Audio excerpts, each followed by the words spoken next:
How far is Disney's parking lot from the theme park? The Simpson family parked their car, got off the elevator and onto a bus, then took another elevator to board a plane, and finally caught a ship. After sailing through sea fog, they finally caught sight of the Statue of Liberty mouse. Mama, we made it!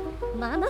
No! The security here is extremely strict. You can't bring anything inside. They even randomly pick some poor soul to frame, planting evidence like this huge pine cone they found. After enduring all these ordeals, the family finally made it to the park entrance, only to be stopped by a staff member who informed them that outside pacifiers weren't allowed. Renting a pacifier cost $25 per hour. Homer reluctantly paid up. Next came playtime. The kiddie rides didn't require waiting in line, but they were incredibly boring. The thrilling rides, on the other hand, seemed life-threatening. The weather was sweltering hot, so tourists huddled under water misters to cool off and refused to move, but the staff always had ways to deal with such situations.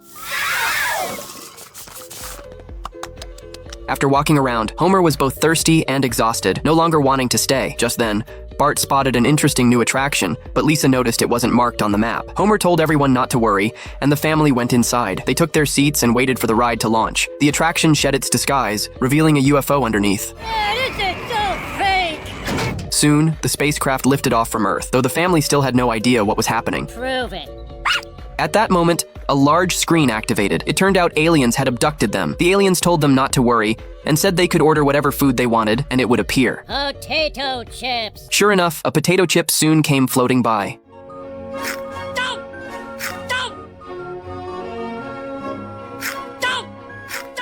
Abraham accidentally discovered Maggie's talent for whistling. He immediately decided to have her help him fulfill his dream of breaking into the entertainment industry. But Homer disagreed with Abraham using Maggie to make money. Abraham had no choice but to share his own experience. When he was young, he could whistle 3 sounds at once. He thus became a ventriloquism star. But he damaged the ligaments in his lips from trying too hard. His star dreams were thus shattered. Hire guys to kiss my girlfriend. It was a good deal. I'd pay for 5 minutes, but it would go on for hours.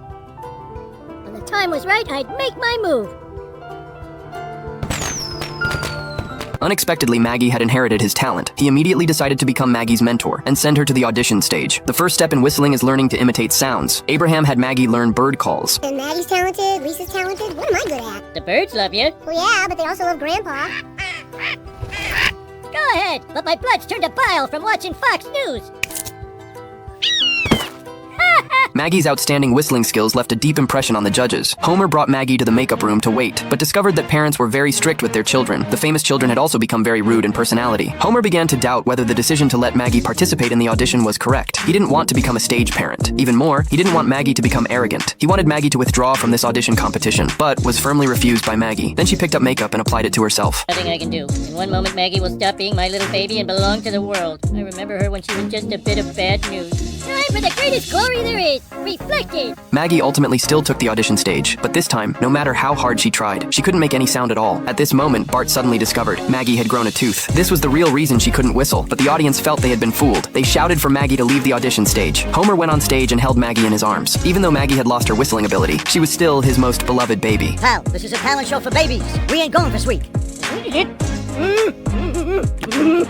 The only thing that's been worth it about this experience is that I got to spend time with this little girl. And that's the truth. Saying this, he ignored the show director's attempts to stop him and took Maggie home. He told Maggie not to tell others about her talents in the future. Being an ordinary child is also quite good.